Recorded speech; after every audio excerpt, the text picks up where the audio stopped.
अभिवादन स्वीकार कीजिए ब्रजेश मिश्रा का और आप देखना शुरू कर चुके हैं द डिबेट। बहन भाइयों, आज हम एक बड़े ही मौजूद सामाजिक मुद्दे की चर्चा करने के लिए एकत्र हुए हैं।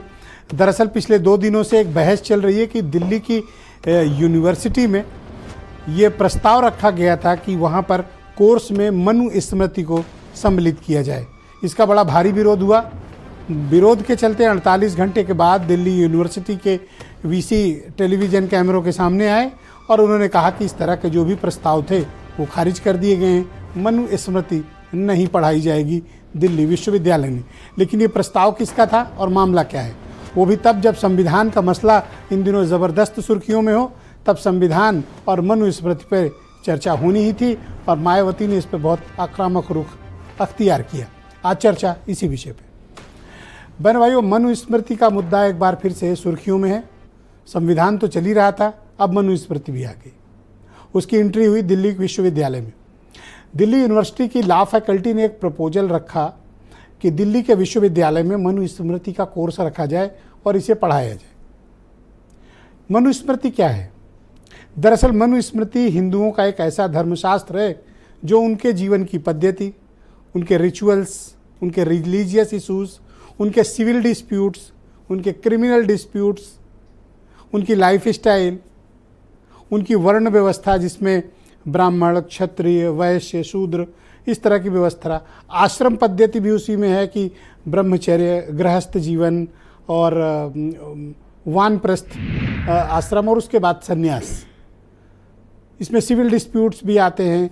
वुमेन एंड चाइल्ड, महिलाओं के और बच्चों के क्या अधिकार होने चाहिए, क्या नहीं होने चाहिए, कौन पठन पाठन का काम करेगा, कौन राज करेगा, कौन व्यापार करेगा और कौन लेबर मजदूरी करेगा, ये सब की वर्ण व्यवस्था मनु की गई थी। तो हिंदुओं के जनक को कहा गया मनु। उन्होंने ये धर्मशास्त्र लिखा। 12 चैप्टर हैं इसकी लीगल सेंटिटी नहीं है, लेकिन हिंदुओं के बीच ये उनकी माइथोलॉजी का एक बड़ा हिस्सा है जो अक्सर चर्चा में आता है और उसे एक्नॉलेज भी किया जाता है विभिन्न धर्माचार्यों में। इसको लेकर विवाद भी बहुत है, लेकिन कभी इसको धार्मिक मान्यता तो है लेकिन इसकी कानूनी मान्यता नहीं है। इसमें करीब ये पूरी संस्कृत में लिखी हुई है। 2685 श्लोक हैं और 12 चैप्टर हैं। और इन आश्रम वगैरह की वर्ण व्यवस्था, सिविल, क्रिमिनल, विमेन चाइल्ड, तमाम इसमें मुद्दे, उन सारे इशूज़ को आप मोटा मोटी तौर पर समझ सकते हैं जो एक सामान्य जीवन शैली में, एक सामान्य व्यक्ति के जीवन में जो भी विषय उत्पन्न होते हैं, चाहे वो सिविल डिस्प्यूट के हों, क्रिमिनल हों, रिचुअल्स हों या फिर रिलीजियस इशूज़ हों या फिर कैसे जीवन यापन करना है और समाज में किसको क्या काम करना है, ये एक संहिता तैयार की गई थी तब के समय में। माना जा रहा है कि ये ईसा पूर्व 2220 BC के आसपास का लिखा गया है, लेकिन इसका कोई रिकॉर्ड नहीं। लेकिन गाहे बगाहे इसकी चर्चा ज़रूर होती है क्योंकि पुराना ग्रंथ है और हिंदुओं का एक माना हुआ ग्रंथ है। लेकिन वर्तमान संदर्भ में देखें तो मनु स्मृति की कानूनी मान्यता नहीं है। कहने सुनने में व्यवहारिक तौर पर लोग बातें करें, लेकिन उनके इशूज़ को कभी लागू नहीं किया जा सकता। जैसे शरिया कानून है ना, उसी तरह मनु स्मृति भी बनी। सबके अलग अलग हैं। ईसाइयों में अलग है, उनके यहाँ भी 2 फाड़ है, उसी तरह हिंदुओं में भी है। सबके एक रिलीजियस लॉ है। पहले जब डेमोक्रेसी नहीं थी, गवर्नमेंट नामक चीज़ नहीं होती थी, कुछ लोगों का ही राज रहता था, तो उस राजपाट को ठीक से चलाने के लिए और सामाजिक व्यवस्था को दुरुस्त करने के लिए जो संहिता तैयार की गई उसका नाम रखा गया मनु स्मृति। लेकिन जब से भारत का संविधान लागू हुआ वो सबके ऊपर है, सर्वोच्च, टॉप। कोई भी भारत के संविधान से ऊपर नहीं है, कोई व्यवस्था संविधान के ऊपर नहीं है, कोई भी अथॉरिटी संविधान के ऊपर नहीं है। संविधान कोई सप्रेस नहीं कर सकता। संविधान से ये देश है और संविधान बदलना भी असंभव है। संशोधन होते हैं लेकिन इसके मूलभूत ढांचे को कोई 500 सीट भी जीत के आ जाएगा तो भी नहीं बदल सकता। ये कड़ी सच्चाई है। लेकिन मनुस्मृति पढ़ाया जाने वाला, इस बात को लेकर अभी जब चुनाव में संविधान का मसला उठा, आग लगी, बड़ा जबरदस्त विरोध हुआ। मायावती ने भी आई और उन्होंने कहा कि ये कर कौन लोग रहे हैं, इसका जवाब लिया जाना चाहिए। अब चुनाव में वैसे भी बीजेपी की तमाम फजीयत हो चुकी है कि ये 400 इसलिए मांग रहे हैं क्योंकि ख़त्म करना है। अब वहाँ से फंस गए ये। अब वो फंसते फंसते बात कहाँ आई, अब जब कोई चीज़ एक गड़बड़ाती है तो सिस्टम में बहुत से लोग शुरू कर देते हैं। तो कोई ये शिगुफा लाया कि चलो मनुस्मृति पढ़ाते हैं, वो भी दिल्ली यूनिवर्सिटी में। आग लगी, बवाल हुआ, पीछे हटे। ये तो स्वीकार लिया कि हाँ कोई ला रहा था, बट ऐसा प्रस्ताव ही क्यों आया, ये अपने आप में एक ताज्जुब की बात है। देश संविधान से चल रहा है, देश किसी धर्म विशेष की नियमावली से चल ही नहीं सकता, संविधान ही सर्वोच्च है। तो वाकई में क्या कोई मनुस्मृति को पढ़वाना चाहता है?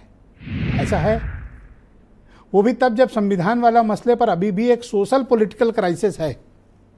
इस बात को मानने में कोई गुरेज नहीं किया जा सकता।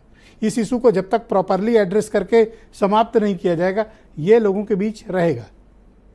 तो बहनों भाइयों, संविधान क्या है भारत का और मनुस्मृति क्या कहती है, और ये लागू करने वाले लोग कौन हैं, फिर पीछे भी हुए।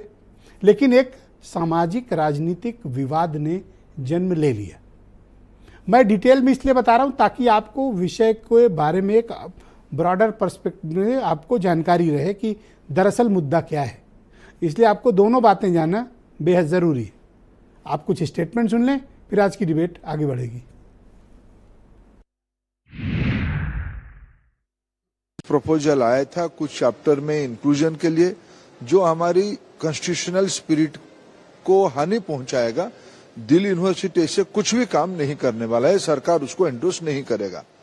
देश में प्रधानमंत्री नरेंद्र मोदी जी के नेतृत्व में चलने वाले सरकार संविधान को ही अपना सर्वोच्च ग्रंथ मान के काम करती है, उससे ही प्रेरणा लेके काम करती है। शूद्रम तु कार्येत दास्यम कृतम अकृतम वा दास्यैव तु जन्मना ब्राह्मणम तु स्वयंभुवा। केवल ब्राह्मण ही उसमें सर्वोपरि है, सर्वोच्च है, और सभी को निम्न नीच के रूप में स्थापित किया गया है। मनुस्मृति पढ़ाए जाने का मतलब इस देश में जात पात, छुआछूत, ऊंच नीच, भेदभाव और विषमता को बढ़ावा देना है। किसी भी विश्वविद्यालय में या किसी भी कॉलेज में या किसी भी स्कूल में मनुस्मृति टाइप की चीज़ें या कोई धार्मिक चीज़ें पढ़ाना ठीक नहीं है। भारत के संविधान के अनुसार इस देश चलेगा, न कि मनुस्मृति के हिसाब से चलेगा। लॉ फैकल्टी ने जो प्रस्ताव दिया था मनुस्मृति पढ़ाने का, वो कहीं ना कहीं भारतीय जनता पार्टी की सोच को दर्शाता है कि भारतीय जनता पार्टी वो छात्रों को क्या पढ़ाना चाहती है, देश के भविष्य को क्या पढ़ाना चाहती है, वो किसको बांटना चाहती है, क्या बताना चाहती है। राहुल गांधी जी जो आरोप लगा रहे हैं लगातार, चुनाव में भी कहा कि संविधान को खतरा है, विश्वविद्यालय को खतरा है, कॉलेजों को खतरा है, शिक्षा नीति को खतरा है, वो सारे आरोप एकदम सत्य साबित होते जा रहे हैं। तो बहनों भाइयों, आज की परिचर्चा को आगे बढ़ाएंगे। मनोज उपाध्याय भारतीय जनता पार्टी के लीडर हैं, दीपक मिश्रा समाजवादी पार्टी के चिंतक हैं, राजेंद्र गौतम उत्तर प्रदेश के बहुत ही जाने माने पत्रकार हैं, सुधा मिश्रा यूपी में कांग्रेस की प्रवक्ता, और डॉक्टर कालीचरण स्नेही जी दलित समाज के बहुत ही जाने माने चिंतक हैं, और वीरेंद्र सिंह जी हमारे स्टेट हेड। शुक्रिया आप सभी का इस कार्यक्रम में मेरे साथ सम्मिलित होने के लिए। मनोज उपाध्याय जी, मैं आपसे जानना चाहता हूँ, आखिर आप लोगों को हो क्या गया है, ये बार बार ऐसे विषय लेकर क्यों आते हैं कि जिससे सामाजिक रूप से एक विघटन, एक तनाव का माहौल बनता है? ये किसका प्रस्ताव था कि मनुस्मृति पढ़ाई जाए? देखिए ब्रजेश जी, पहली बात तो ये है कि जैसा कि अभी आपने दिखाया भी, और भारतीय जनता पार्टी का इससे कोई इस तरह का ना कोई स्टेटमेंट है, और ना, क्योंकि भारतीय जनता पार्टी संविधान से मानती है कि संविधान से देश चलेगा। किसी और चाहे जो है किसी, चाहे मुस्लिम का जो है ग्रंथ हो, चाहे हिंदुओं का ग्रंथ हो, किसी ग्रंथ से चल नहीं सकता। तो इसके लिए आपने देखा होगा, अभी हमारे जो शिक्षा मंत्री, केंद्रीय शिक्षा मंत्री जी ने भी इस बात को साफ कर दिया है कि कहीं अगर ऐसा भारतीय जनता पार्टी का ये कोई ना प्रस्ताव था, ना किसी प्रकार का है। अब रह गई बात, अगर भारतीय जनता पार्टी जिसने इस तरह का प्रस्ताव रखा उसको टर्मिनेट कर दीजिए, दिल्ली यूनिवर्सिटी के वीसी को हटा देते आप और कार्रवाई कर देते। इससे ये संदेश जाता कि आपका कोई लेना देना नहीं है।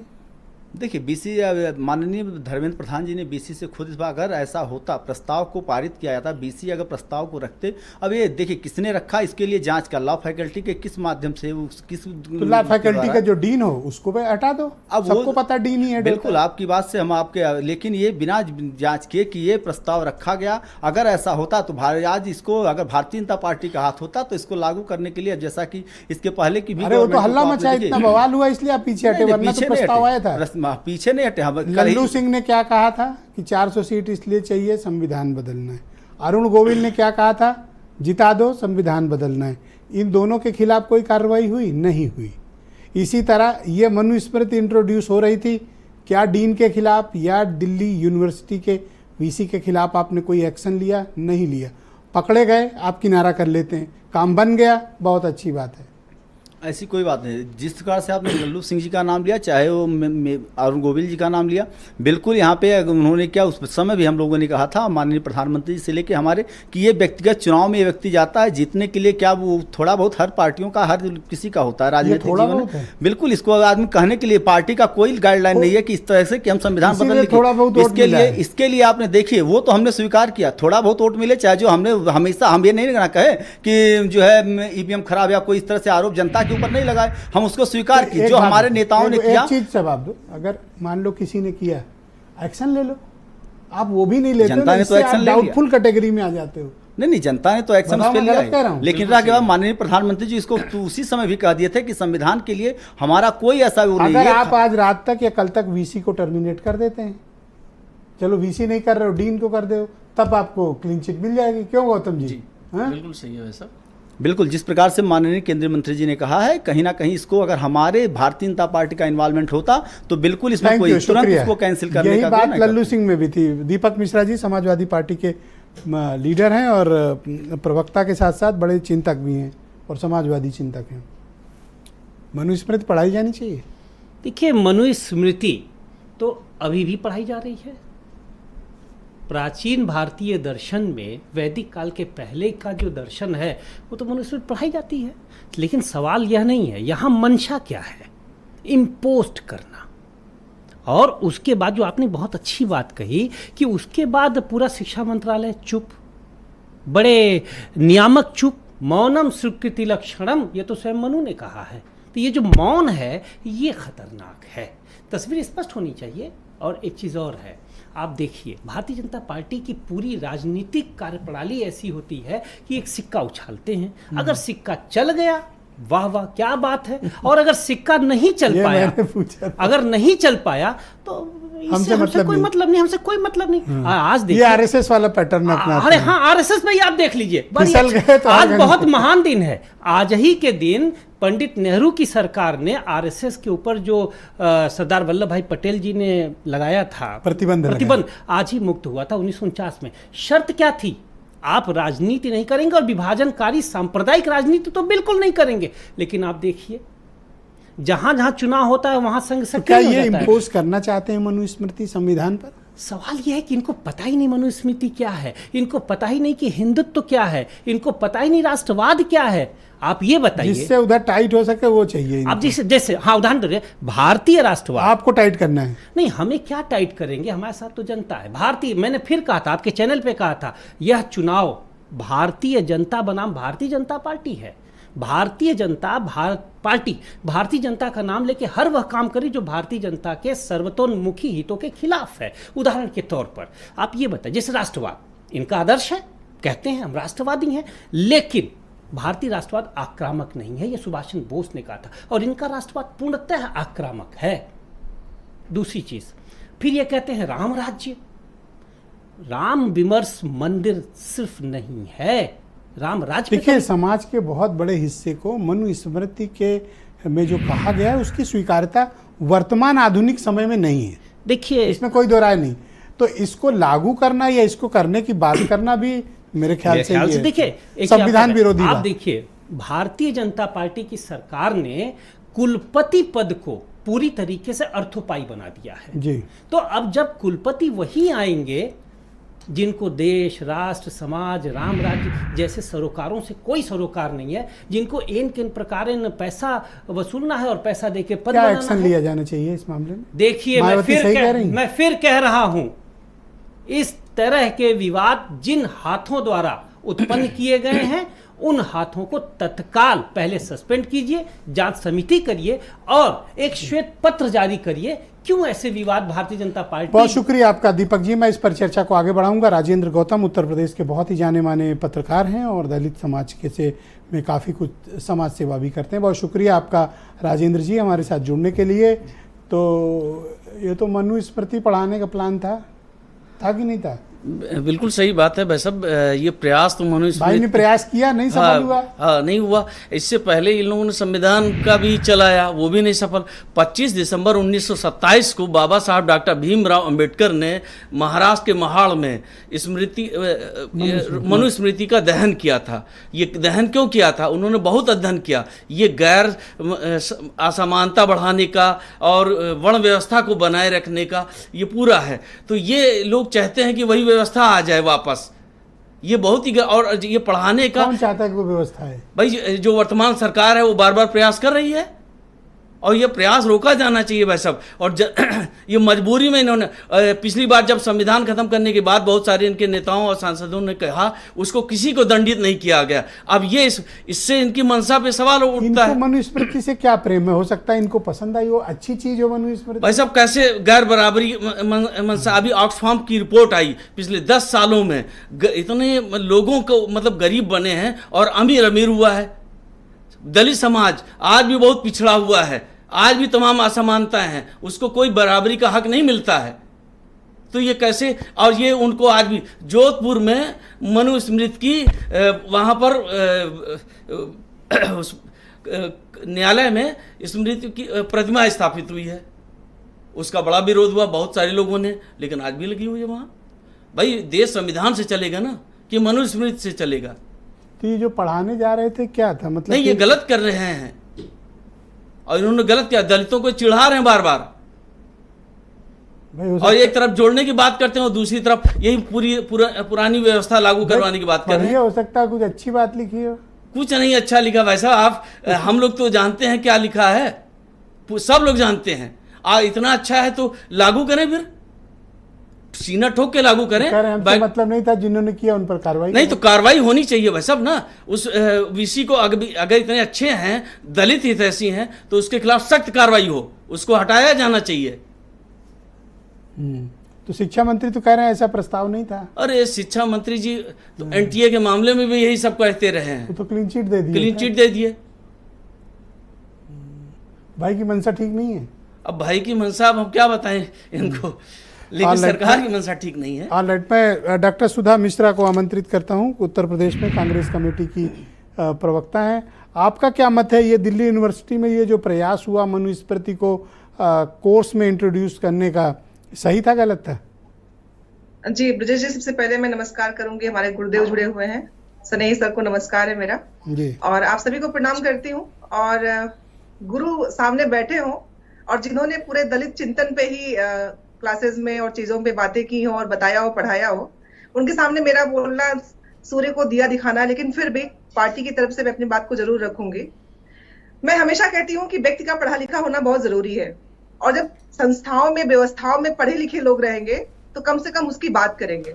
अभी हमारे भाई ने कहा, सपा प्रवक्ता जी ने, दीपक भैया ने कहा कि पढ़ाया तो जाता है, तो ये कैसे जानेंगे कहाँ पढ़ाया जाता है? इन्हें तो पता ही नहीं होगा दर्शन क्या है, दर्शन में क्या कहा गया है, क्या बातें की गई हैं। और जो बार बार हिंदू सनातन की बात करते हैं, अगर इनसे आप पूछ लेंगे कि इनके नेता कितने वर्ण व्यवस्था को मानते हैं या कौन कौन से आश्रम का पालन करते हैं, कौन कौन से ऋण इन्होंने उतारे हैं, तो एक को उत्तर इनके पास होगा नहीं। ये किससे पूछना है? जानबूझ के जी, ये किससे पूछना है? जिनकी सरकार, अरे जो दिन रात हिंदू सनातन और न जाने क्या क्या बात करते हैं, उनसे पूछिए बीजेपी वालों से ऋण कितने हैं। हाँ, ऋण कितने हैं, आश्रम कितने हैं, आप किस आश्रम में, किस आश्रम को मान रहे हैं, आश्रम के उन ऋणों को चुकाया कि नहीं, तो ये बता नहीं पाएंगे। दूसरी बात ये है, ब्रजेश जी शिगोफा छोड़ने वाले लोग हैं, पता कुछ है नहीं, चलती है यूनिवर्सिटी व्हाट्सएप की, एक लाइन आई लेके दौड़ पड़े, कौवा कान लेके उड़ा, लेकिन अपना कान बचा है कि नहीं इसको इनसे मतलब नहीं होता है। जानबूझ के इस देश में जो आज की चीजें जिन पे काम होना चाहिए उन पे कुछ काम ना होके सिर्फ और सिर्फ ऐसी बातें जिनसे लोगों के बीच में मनभेद पैदा हो।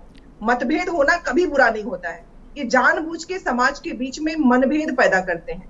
जो व्यवस्थाएं ईसा पूर्व में थी, लिखा गया, किसने पालन किया नहीं किया, आज हम संविधान की तरफ चलते हैं। और जो लोग जिन्होंने संविधान बनाया लागू किया, वो क्या समझदार लोग मतलब नहीं थे? वो ये जानते भी थे, सोचते हैं ये लोग ना कि हो जानते थे। सकता है कुछ अच्छी बातें लिखी हों।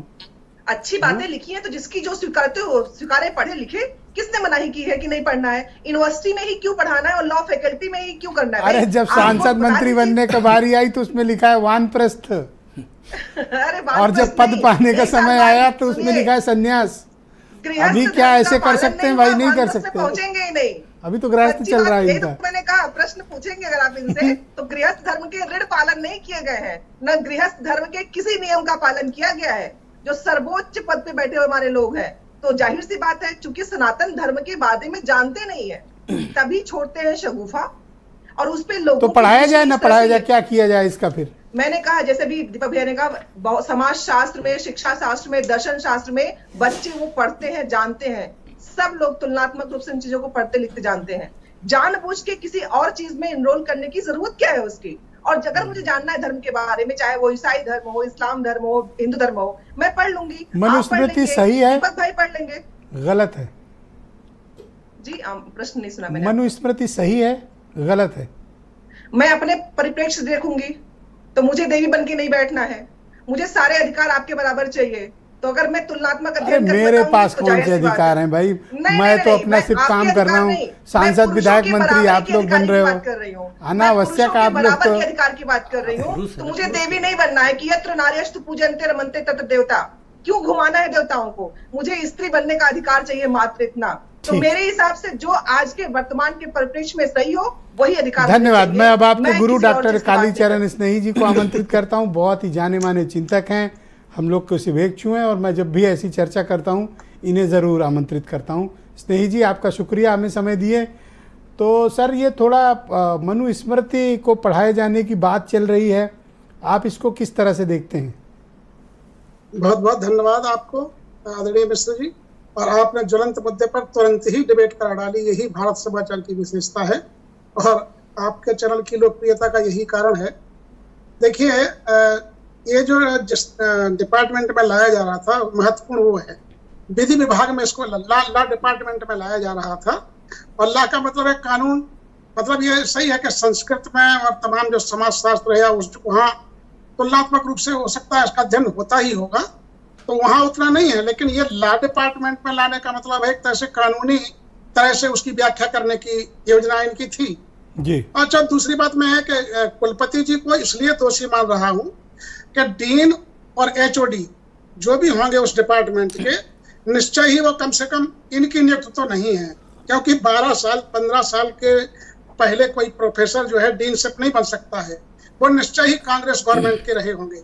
इसका मतलब है कि निश्चय ही यहाँ हरी झंडी बीसी साहब की ओर से होगी, और जैसे ही उन्हें पता लगा कि ये तो विरोध हो रहा है, जैसा कि इनका तरीका है, तुरंत उसको वापस कर लिया। बिल्कुल सही मांग आदरणीय गौतम साहब ने की है, आदरणीय दीपक मिश्र जी ने भी यही किया है कि तुरंत जो है कुलपति को निलंबन हो और जांच हो, क्योंकि मुख्य तो वही है।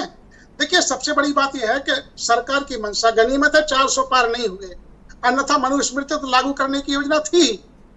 ये तो जनता ने ब्रेक कर दिया। अभी हमारे भाजपा के प्रवक्ता कह रहे थे कि हम तो कुछ नहीं कर पाए, लल्लू सिंह, जनता ने पनिशमेंट दे दिया। मतलब इसलिए धन्यवाद कि कम से कम एक बात को उन्होंने स्वीकार किया। पार्टी ने और माननीय मोदी जी ने उनको कुछ नहीं कहा, उनको टिकट दे दिया, लेकिन जनता ने, तो जनता कई बार जो है झांसे में आ जाती है, नहीं दे पाती है।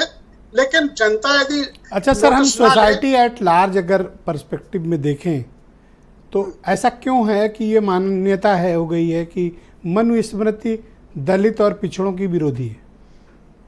देखिए, असल में हमने लोकतंत्र स्वीकार कर लिया 1950 में, और गणतंत्र हमने स्वीकार किया है।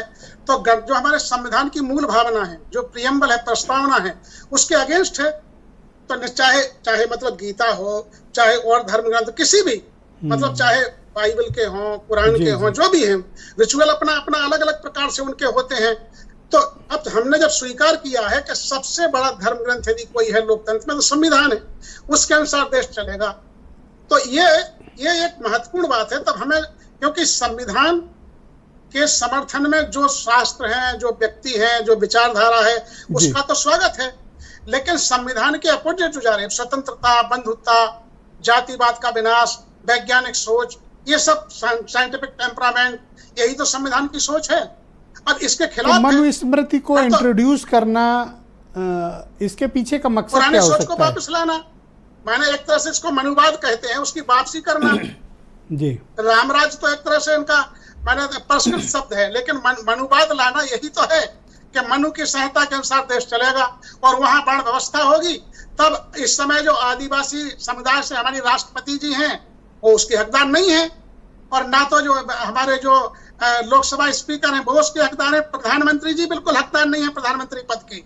सबसे बड़ी बात है जिन जातियों से, क्योंकि वो स्वयं अपने आप को ओबीसी बताते हैं, तो शूद्र कुल से हैं, तब तो मनुस्मृति यदि लागू हो रही है तो सबसे पहले रिजाइन यहीं से चालू होंगे। मैंने 3-4 लोग बचेंगे, गृह मंत्री बचेंगे, अमित शाह भी नहीं बचेंगे इसमें, सारे लोग जाएंगे पहले रिजाइन करें। और जैसा कि मिश्रा जी ने बिल्कुल सही कहा, मैडम सुधा जी ने, ये तो आप यदि पूरी इसको मानते हो तो भाई दिया फिर तो आपको 55 साल के बाद संन्यास्त हो जाना चाहिए, वानप्रस्थ हिमालय को चले जाना चाहिए। इन्हें हक ही नहीं है किसी तरह के राजनीति में आने का। ये संविधान ही है जो आपकी श्वास चलने तक, यदि जनता आपको स्वीकार करती है तो आप पद पर रह सकते हैं। तो ये मनुस्मृति 55 साल के बाद स्वीकार नहीं करती सर? नहीं, वो वानप्रस्थ आश्रम का जो समय है, अब उसको क्या माने, चौथा पंच वानप्रस्थ मतलब कि जंगल चले जाओ, भाई घर के काम, माने सांसारिकता से निवृत्त होना। माननीय योगी जी संन्यास्त हो चुके थे, घर से संन्यास कोई मतलब नहीं, लेकिन संविधान ही है कि उन्हें राज्य से मतलब है, जनता के दुख दर्द से मतलब है। ये तो माला जपनी चाहिए थी, तो अपने आश्रम में बैठना चाहिए था। योगी जी भी जाएंगे। सबसे बड़ी बात तो है योगी जी को, तमाम लोगों को, खुद मोदी जी को कहना चाहिए कि भैया मेरी आप सुन लो मेरी बात। आज आपकी डिबेट सुनने के बाद अब ये कभी नहीं सोचेंगे इस पर। नहीं, सही बात है। नहीं, आज जहां मोदी जी की जाति बताई गई है वो तो हमारे साथ है। स्वपच तेल निकलवारा जहां इनको रखा गया, तो मोदी जी तो हमारी कैटेगरी में है। सबसे पहले रामचरितमानस से लेकर के मनुस्मृति में जहां माननीय मोदी जी हैं, वहीं चूड़ा है, वहीं चमार है, वहीं वाल्मीकि है, वहीं कुमार है, और वहीं केवट है। वहीं इनको राजा नहीं बना सकते। तो ये तो मोदी जी को इनको राजा नहीं बना सकते। रहे थे। इनको राजा नहीं बना सकते, इनको राजा नहीं बनाया जा सकता है। नहीं क्या भाई, ये तो देखिए छत्रपति साहू जी महाराज को बाकायदा पूना के ब्राह्मणों ने, कोल्हापुर के ब्राह्मणों ने बहिष्कार किया था। किसी तरह से गागा भट्ट को बुलाया था, तो वहां भी जाकर के बहुत बोलिया, और पांव से पैर से जाकर के अंगूठा से कराया था। ये तो सब भुगत चुके हैं लोग। अच्छा, ये तो हम जानते ही हैं कि माननीय अखिलेश जी का जब निवास स्थान खाली हुआ मुख्यमंत्री, उसको धोया गया। ये तो लोकतंत्र में हो रहा है। ये तो आपने जोड़ा आज एसिड डाल। नहीं, ये तो मोदी जी को सोचना चाहिए, और हमारे लोकसभा स्पीकर को सोचना चाहिए, आपने बहुत गलत राष्ट्रपति किया, महोदय को सोचना चाहिए। गलत कर दिया। क्या हो रहा है सबसे पहले? अब देखिए, मैं कहना नहीं चाहता हूँ, एक तो आदिवासी महिला है, और मतलब क्या करें, अपॉर्चुनिटी, मतलब वो तो एक बड़ी विचित्र बात है कि उनके लाए थे गौतम जी को टाइट करने, आप उधर टाइट कराने भी नहीं है। मतलब वो तो किसी, माने मनुस्मृति के अनुसार ऐसी महिला जो वैधव्य को प्राप्त हो गई हो, किसी भी शुभ काम में नहीं जा सकती है। मुझे लगता है इन तमाम बातों का ध्यान रखते हुए ही राष्ट्रपति को तमाम धार्मिक अनुष्ठानों से बचाया गया, जिसकी कांग्रेस ने और सभी विपक्षियों ने आलोचना भी की। तो ये क्या कर रहे हैं, कहां ले जा रहे हैं? सर वीरेंद्र जी भी आ गए, मैं उन्हें भी कनेक्ट कर लेता हूँ। वीरेंद्र जी, ये संविधान, आज ही मैंने देखा एक गजट नोटिफिकेशन भारत सरकार की तरफ से जारी हुआ है। उन्होंने कहा कि 25 जून यानी जिस दिन इमरजेंसी लगी थी, उस दिन को संविधान हत्या दिवस के नाम दिया गया है। वो नोटिफिकेशन भी केंद्र सरकार ने जारी कर दिया। संविधान आरक्षण का मुद्दा चल ही रहा था, अब ये मनुस्मृति भी इंट्रोड्यूस हो गई। वीरेंद्र जी। ब्रजेश जी, ये एक तरह से एक्सीडेंटल घटना है, और जो भाजपा की अब गले पड़ गई है, और अब इससे भाजपा अपना पिंड छुड़ा नहीं पाएगी। संविधान हत्या का दिवस के लिए वो तैयारी कर रही है, लेकिन उसकी ही सरकार में बनाए हुए विश्वविद्यालयों में मनुस्मृति जैसी चीज़ों की बात कहने जाने लगी है सिलेबस में शामिल करने की। इस पर जो बात अस्तित्व में अब नहीं है, जो बात खाली एक धर्म ग्रंथ की पुस्तक में रह गई है, जिसका संविधान में कहीं कोई मेल नहीं है, कहीं कोई उसका उल्लेख नहीं है, उस पुस्तक पर इस आधुनिक युग में नई बहस पैदा करना, ये क्या सोची समझी साजिश है या कोई सिर्फ दुर्घटना है कि ये विषय किसी के दिमाग की उपज से आया और ख़त्म हो गया। क्योंकि दिल्ली विश्वविद्यालय में जिस LLB की परीक्षा के लिए फर्स्ट और थर्ड ईयर में इसके 2 पाठों को जोड़ने की बात कही गई थी, वो खारिज हो चुके हैं। वो सिलेबस के बदलाव नहीं होगा। लेकिन मनुस्मृति पर तमाम विवाद रहे हैं।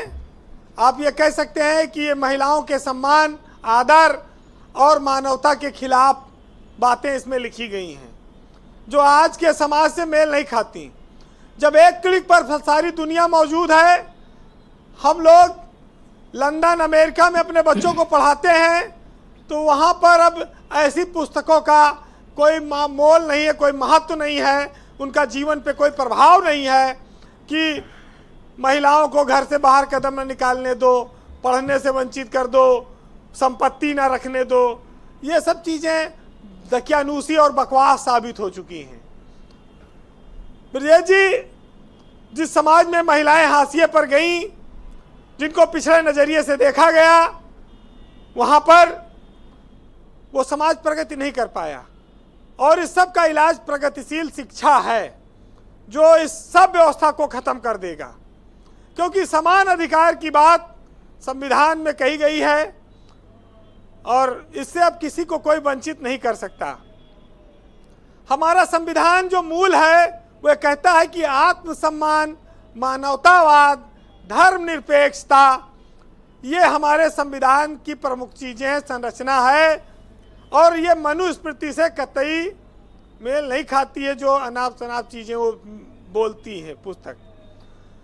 मैं ये मानता हूँ कि जो धर्म ग्रंथ हैं, पुस्तकें हैं, कथाएं हैं, ये हमारे समाज की हमेशा से पथ प्रदर्शक रही हैं और युगों युगों में अलग अलग तरह से इन पर लोगों ने लिखा है और वो समाज की जानकारी हम लोगों को आने वाली पीढ़ियों तक आगे बढ़ती रही है।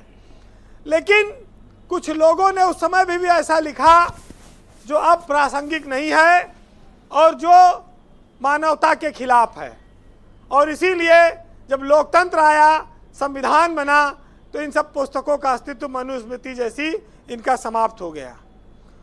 बहुत सारे लोग हैं जो जाति और लिंग के आधार पर भेदभाव को उचित मानते होंगे, लेकिन इसके लिए अब कोई जगह नहीं है, क्योंकि ये मानवता के विपरीत काम करती हैं और इसको अब आने वाले हर युग में खारिज किया जाएगा, चाहे जितना कोई जोर लगा ले। तो सबसे बड़ी बात यही है ब्रजेश जी कि ये जो कहानियाँ चलती हैं, ये वोट की खातिर चलती हैं। वोट पाने के लिए, या वोट, जैसे कांग्रेस आज हमलावर हो गई भाजपा पे कि ये सब RSS की देन है और वो भाजपा के सरकार में ये सब करा रही है, तो स्वाभाविक है कि फिर जो पार्टी अभी चुनाव में चोट खाकर आई है लोकसभा में, उसके लिए इस तरह की चुनौती आ गई। ये ठीक नहीं है, ये बीजेपी को आगे नुकसान कर देगी। लेकिन समस्या इस बात की है कि हम एक ऐसे समाज में रह रहे हैं जहां बुद्धिमान भी हैं और चाटुकार भी हैं। बुद्धिमान व्यक्ति तो समाज के लिए बहुत कुछ सोच सकता, कर सकता है, लेकिन जो चाटुकार है वो सिर्फ अपने स्वार्थ की सोचता है और आपको बर्बाद करता है।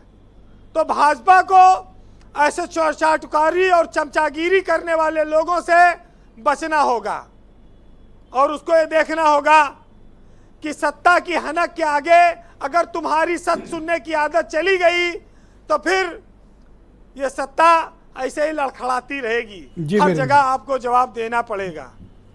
तो ये सब चीज़ों को सुनिए और उस पर तुरंत अमल करिए। हालांकि आज कोई साहित्य नहीं कहूँगा, लेकिन पंडित रामकृष्ण धूमिल जी की कविता है।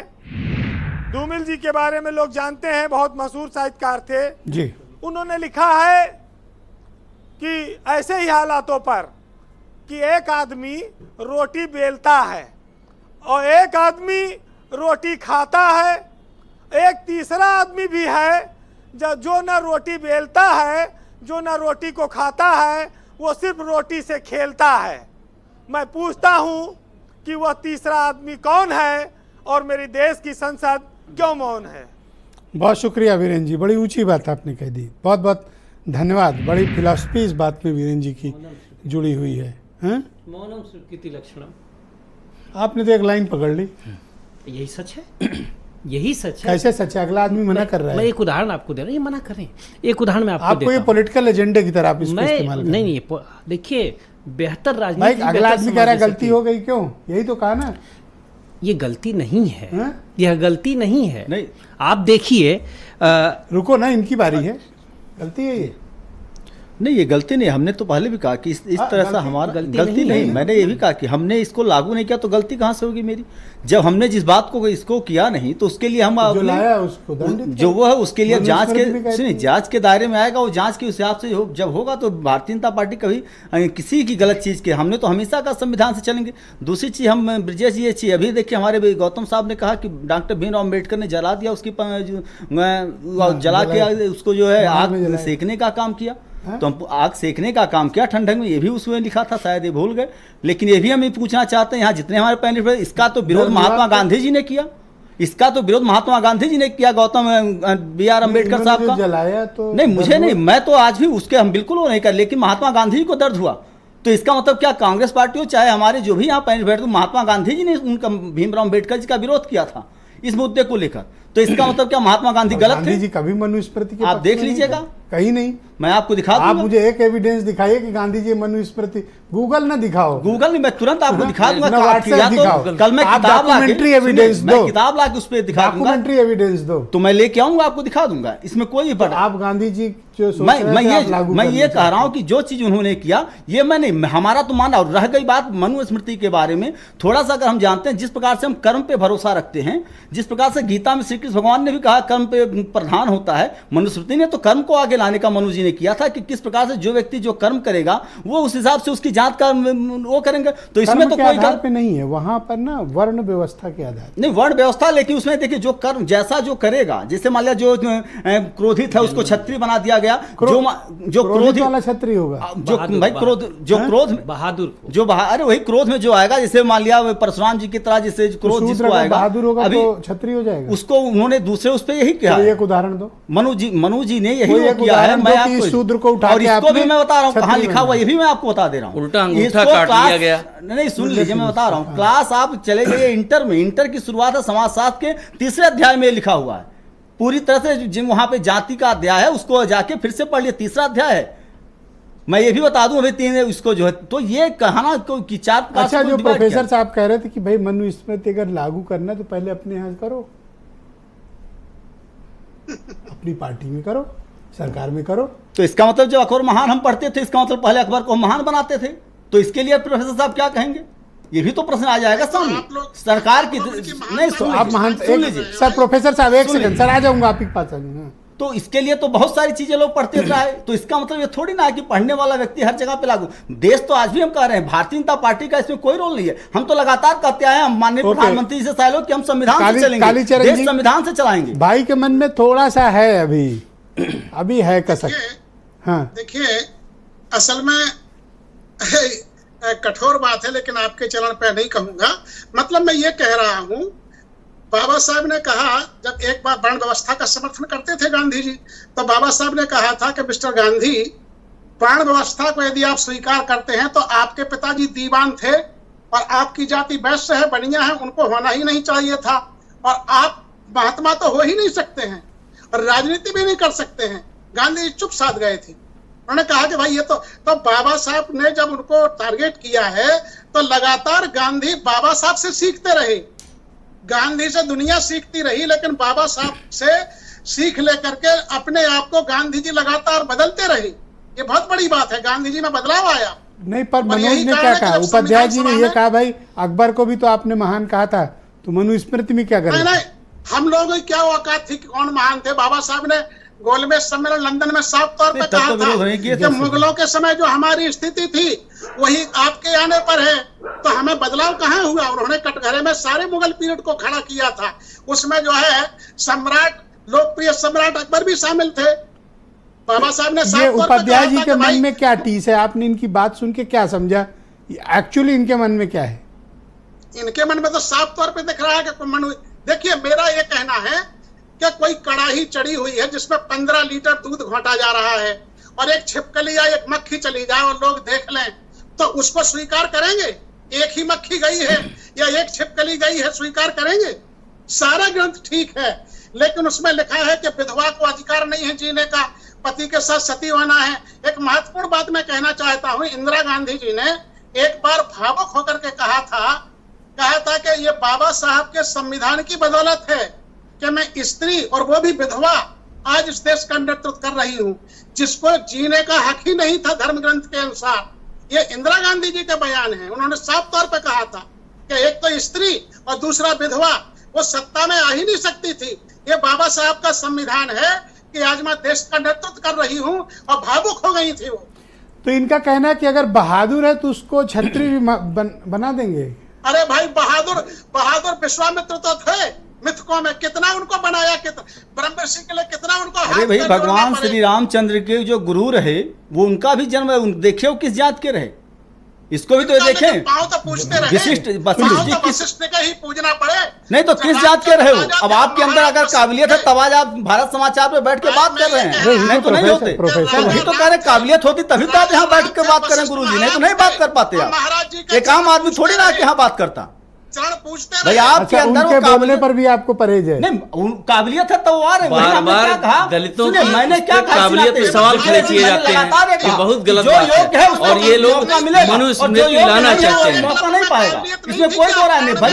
योग्यता ये खाली उसमें चल रही है। योग्यता कहाँ दिख रही है? यहाँ तो मैं ये कह रहा हूँ, चारों जो यही तो ये बता रहे हैं, योग्यता दलित आयोग है, यही बता रहे हैं। ये मैंने नहीं बताया, दलित यही बता रहे हैं। तो गुरु जी बैठ के यहाँ बात कर रहे हैं, ये भी तो गुरु जी यहाँ कहाँ कहा गया? क्यों बताओ आप मेरे बगल में बैठ के बात करें, बिल्कुल यहाँ कहाँ दिक्कत है? ये नहीं दिक्कत, किसी को दिक्कत है, अंतर है कि आपकी मानसिकता गड़बड़ हो चुकी है। मानसिकता आप लोगों की गड़बड़ है कि आप आके एक जात समुदाय को भड़काने का अब दलितों की मानसिकता गलत हो गई है। आपकी बात कर, अब दलितों की मानसिकता गलत हो गई है भाई। जो भड़काने का काम समाज को करते हैं, इसी तरह से समाज मैं आपकी बराबरी में बैठा दिया तो गलत कर ये गलत नहीं किया आपने। मैंने क्या कहा, इनका जो योग्यता है यहाँ बैठा लूंगा, मैं बैठ के बात करो, मैंने ये नहीं कहा। आप बात को घुमा रहे, मैंने प्रोफेसर साहब ये कहा कि जिस प्रकार से आप मेरे बगल में बैठ के बात कर रहे हैं, तो इस तरह प्रोफेसर साहब की योग्यता हमने कर्म के आधार आप पे। ये क्यों नहीं कह सकते कि इन्होंने आपको अपने बगल बिठा लिया? बिल्कुल मैं कह रहा हूँ कि कोई दिक्कत नहीं है, दोनों बात एक ही है। दोनों बात मैंने नहीं बैठाया, आपने बैठाया, आपने बैठाया।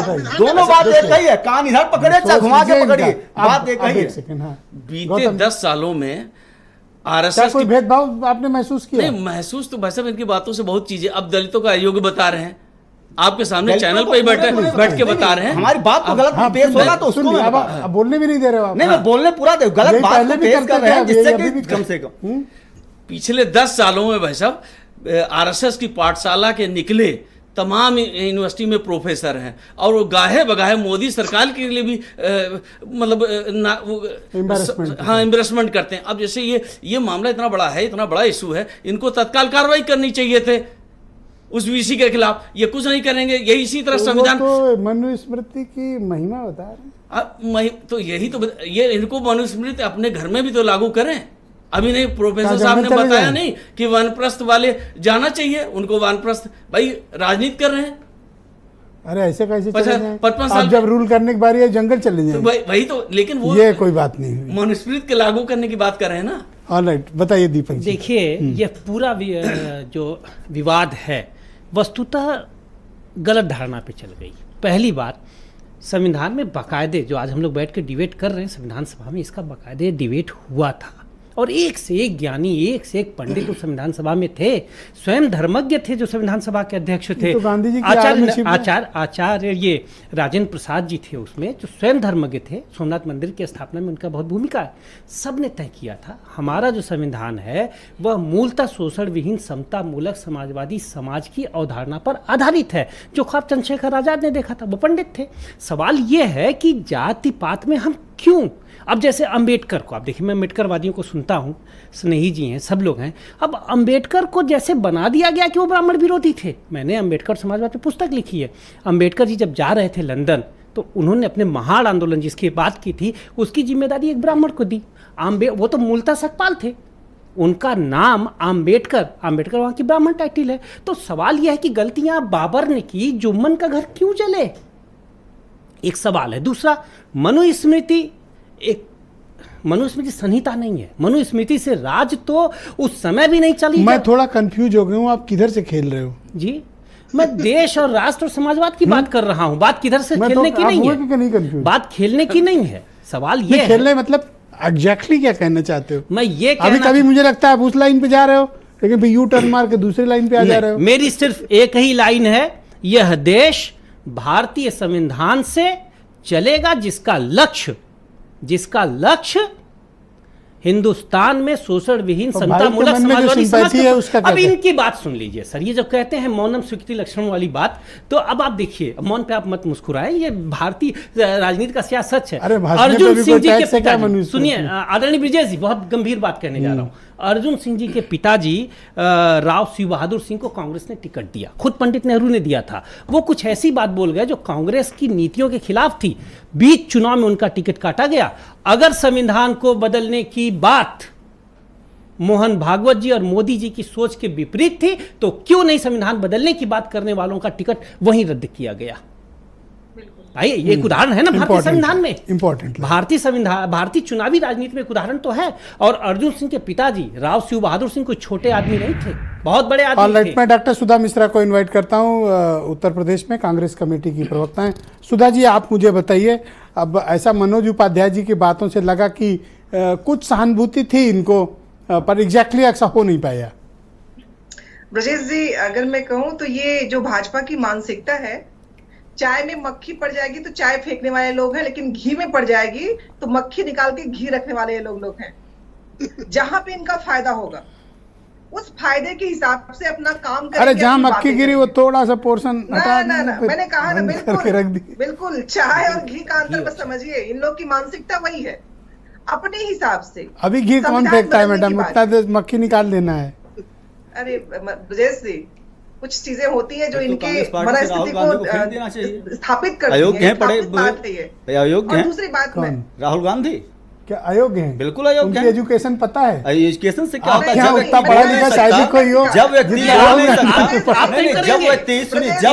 ये तो संविधान विरोधी कथन है, ये संविधान विरोधी कथन है। देश के नेता प्रतिपक्ष को अयोग्य कहना ये संविधान विरोधी कथन है। समर्थन करने वाले लोग काम करते हैं। सुधा जी बोल रहे हैं? हाँ, सुधा जी बोलेंगे। हाँ बोलिए, आप इतना सबर करो। हाँ सुधा जी बोलो। आप शुरू किया था, जब मैंने शुरू किया था, कहा था पढ़े लिखे लोगों का होना बहुत जरूरी है। अब सोचिए, प्रतिपक्ष के नेता के बारे में जिस तरह बात, मतलब संविधान के संवैधानिक पद पे जो उनको चुन के बैठाया गया है, उसको ये अयोग्यता की बात कर रहे हैं। अब इस देश में ये जिसको कहे वही सही माना जाए। इनका कंप्लीट कर लेने, फिर दूंगा समय, बाद में दूंगा। ये वही मैडम बोले सोच है, मनुवादी सोच है कि जो ये कहे अगर नहीं मान रहे हो तो आप अयोग्य हो, ये जो कह दे वही मान लो, इनकी लीग पे चलो। क्योंकि इन लोगों के मन में मानसिकता वही भरी पड़ी है, दबाने की, दूसरा बोल न सके, दूसरा कुछ कह न सके। जहां जो भी हाशिए पे लोग खड़े हो उनको हाशिए से दूर कर दिया जाए। साथ में लाने की बात नहीं, हाशिए से दूर करने की बात करते हैं। इन लोगों की मानसिकता ही वही है, उस मानसिकता से देश चलाना चाहते हैं। और पिछले 10 वर्षों में जितने भी शैक्षणिक संस्थान है, मैं चूंकि जुड़ी हुई हूं और गुरुजी बैठे हुए हैं, इन लोगों ने जानबूझ के बच्चों के साथ भी उसी मानसिकता को रोकने का, करने का कार्य किया है। और ये कभी भी कबूल नहीं होगा इस देश के संविधान के द्वारा। तो ये जो खुला है, ये तो खुल गई बात। सोचिए, जो बात नहीं खुल पाई होगी उसमें ये लोग क्या क्या कर रहे होंगे, किस तरह से ये लोग असंवैधानिक चीजों को संविधान के द्वारा जो। थैंक यू मैडम, शुक्रिया। मैं कालीचरण जी को आमंत्रित करता हूँ। कालीचरण जी, देखिए, हम मुगलों की बात कर लें, किसी की भी बात कर लें, पर हम वो भूल जाते हैं कि 200 वर्षों तक मुसलसल गुलामी हम लोगों ने या हमारे पूर्वजों ने अंग्रेज़ों की। इसमें कोई दो राय नहीं। अंग्रेज़ों के अत्याचार, उनका उत्पीड़न, हम सब पर किस तरह के अत्याचार जुल्म हुए हैं, पूरा हम सब इससे वाकिफ़ हैं। लेकिन मैं पूछना चाहता हूँ, तब मनुस्मृति कहाँ थी? तब ये ब्राह्मण, क्षत्रिय, वैश्य, शूद्र में विभाजित कम्युनिटी क्यों नहीं थी? तब सबने इकट्ठा होकर अंग्रेजों का विरोध, अगर इकट्ठे हो जाते तो कितने अंग्रेज थे? 25-30 हजार भाग जाते। पर तब मनुस्मृति नहीं याद आई इन लोगों को। हाँ, तब नहीं आई। नहीं, असल में क्या है कि इनकी मनुस्मृति के अनुसार ये था कि राजपूत हार गया तो सारा देश हार गया। जब युद्ध हो रहा था, सिराजुद्दौला को जब हराया गया तो तमाम जो किसान थे, कमेरे वर्ग के लोग थे, शूद्र वर्ण के तथाकथित थे, वो सब थे तमाशबीन होकर देख रहे थे, क्योंकि उनको हथियार उठाने का हक ही नहीं था। यानी इनके धर्मशास्त्रों ने उस समय मजबूत किया होता तो सारा देश लड़ा होता। आप देखिए, सारे दो लोग लड़े। और अच्छी बात यह है कि अंग्रेजों ने भी अच्छा, राजपूतों के अलावा किसी को भी शस्त्र उठाना अलाउ नहीं था? किसको? राजपूत क्षत्रियों के अलावा कोई शस्त्र नहीं उठा सकता था? नहीं, वो तो आप जानते ही हैं, बिल्कुल नहीं उठा सकता था। उठाता तो कर्ण को तो बाकायदा दुर्योधन ने राजा घोषित किया, तब जाकर के अंगदराज कामला ने तो कहा कब शामिल हो सकता था। ये तो इनके धर्मशास्त्रों का ज्ञान है ही। हाँ भाई मनोज जी, अभी ठीक है? नहीं, ठीक क्या, उनके तो उससे निकल रहा है कि बिल्कुल वो एक ही उसमें एक ही तरह की बातें कर रहे हैं, एक ही बिल्कुल कर रहे हैं। एक ही जो है पूरी तरह से बाकी समाज का, बाकी जो चाहे जो वर्ग हो वो बेकार है, एक ही वर्ग सही है। उनके हिसाब से तो यही चल रहा है भाई। वो एक शिक्षक हैं, अगर शिक्षक की भावना, प्रोफेसर हैं, प्रोफेसर की भावना में ऐसी जो अगर इस चारों बातें निकलेंगी तो जाहिर सी बच्चों का क्या भविष्य होगा, तो आगे की समस्या। और उनकी पढ़ाई हुई सुधा जी कितनी लर्नर, अभी तो वो तो अलग बात है, राजनीति करना अलग चीज का बात है ब्रजेश जी। मैं राजनीति की बातों पे भी नहीं जा रहा हूँ कि राजनीतिक व्यक्ति कुछ मतलब अगर कालीचरण जी किसी को पढ़ाए तो खराब होगा। मैं ये नहीं कहूँ, वो उनकी बातों से जो लग रहा है आज, तो आप बताइए उनके हिसाब से खाली एक ही समुदाय बेहतर है, बाकी सब बेकार है। यहाँ तो पूरी तरह से हमने मनुस्मृति का मैं समर्थन नहीं किया। मैंने ये कहा मनुस्मृति की जो अच्छाइयाँ वो मैं सामने कर रहा हूँ, और जो बुराइयाँ उसकी बात को मैं। प्रोफेसर साहब, हाँ कालीचरण जी बोले आप। मैं ये कह रहा हूँ केवल क्षत्रिय ही बहादुर थे, केवल ज्ञानी ब्राह्मण ही था, केवल व्यापार करना बनिया ही जानता था, और शूद्र केवल सेवा करेगा। इस सभी तो ब्राह्मण थे, अंतर जातियां तो बाहर से, सभी तो उसी हिसाब से तो बांटा गया था, जिसका महात्मा गांधी जी ने भी किया था, वर्ण के हिसाब से किया था। ये कह रहे हैं मतलब उसमें बांट देना चाहिए था। ये कह रहे हैं वर्ण के हिसाब से काम बटे। तब तो प्रोफेसर, तब तो कालीचरण जी पढ़ा नहीं सकते थे, कैसे हो गए? तभी तो आरएसएस ने संविधान को स्वीकार नहीं किया था बहुत लंबे समय तक, राष्ट्रीय ध्वज को भी नहीं लगाते थे। करपात्री महाराज की रामराज्य सेना जो यहाँ पर पार्टी थी, वो बाबा साहब से डिबेट करती थी और कहती थी कि ये नहीं हो सकता है, लेकिन बाबा साहब कालीचरण जी, दीपक मिश्रा कुछ कहना चाहते हैं। सर मैं दीपक जी को चांस दे रहा हूँ, यस प्लीज। देखिए क्या कह रहे हैं? ये तो 20 सेकंड सर। प्रोफेसर साहब सही कह रहे हैं। आज ही के दिन 1949 में प्रतिबंध हटाने की जो शर्त थी वो यही थी कि आप संविधान स्वीकारेंगे और दूसरा आप तिरंगा झंडा स्वीकारेंगे। प्रतिबंध हटाना था, मजबूरी थी, स्वीकारना था, नहीं तो प्रतिबंधित आज भी रहते। ये तो आरएसएस का इतिहास है। और दूसरी सबसे बड़ी बात है मान्यवर, मैं फिर कह रहा हूं, मुल्क को जाति और वर्ण के चश्मे से देखना बंद कीजिए। आज जब से देश का संविधान लागू हुआ उसके बाद से न कोई ब्राह्मण। धन्यवाद। हाँ प्रोफेसर साहब, कालीचरण जी 10 सेकंड सर जी कुछ कह रहे थे। बिल्कुल ठीक है। मतलब देखिए, अब देश संविधान, मतलब मैं ये कह रहा हूं कि कुछ भी हो संविधान ही तो है। यदि माननीय मोदी जी की सरकार आज गजट प्रस्ताव लाती है कि 25 जून को संविधान हत्या दिवस, इसका मतलब है कि संविधान को मानने वाले यही लोग हैं, तो इनकी जिम्मेदारी भी पड़ती है कि हर जगह दिखे, संविधान हर कदम पर दिखना चाहिए संविधान का अनुपालन। संविधान तो अजर अमर है, उसकी हत्या कैसे हो सकती है? हत्या तब होती है जब 5000 सिखों के ऊपर गोलियां चलवा दी जाती हैं। संविधान की हत्या तो उसी दिन हो गई। कहने मतलब है कि संविधान मर चुका है। समय नहीं, जब आप हत्या करवाएंगे, जब अयोध्या में सरेआम गोलियां चलवाएंगे, गोलियां चल तो बिल्कुल हमें ये बताया जाए संविधान हमारे देश के राष्ट्रपुरुषों का एक स्वप्न है। संविधान की हत्या जिसमें राजेंद्र प्रसाद जी थे, पिछली सरकारों द्वारा इसी को हत्या। संविधान हत्या दिवस का क्या मतलब है? संविधान तो अमर है, संविधान अमर है। माननीय अटल बिहारी कौन कहता है कि हत्या हो गई? भाई आप करवा डालिए, जिस सरकारों में हत्या करवा, पहले तो ये नाम बदलिए की हत्या करवाइए। हत्या हो गई तो जन्म कैसे हो गया? कांग्रेस हो या सपा हो, हत्या ही तो करवाती है अपनी सरकारों में, लगातार सरकारों में। धन्यवाद सर, समय समाप्त हो गया। मैं आप सबका बहुत शुक्रिया अदा करता हूँ कि एक महत्वपूर्ण सामाजिक राजनीतिक परिचर्चा का आप सब हिस्सा बने। और बहनों भाइयों, आपका भी धन्यवाद। मैं उम्मीद करता हूँ कि आपका आज का दिन अच्छा रहा होगा और कल शानदार होगा। नमस्कार।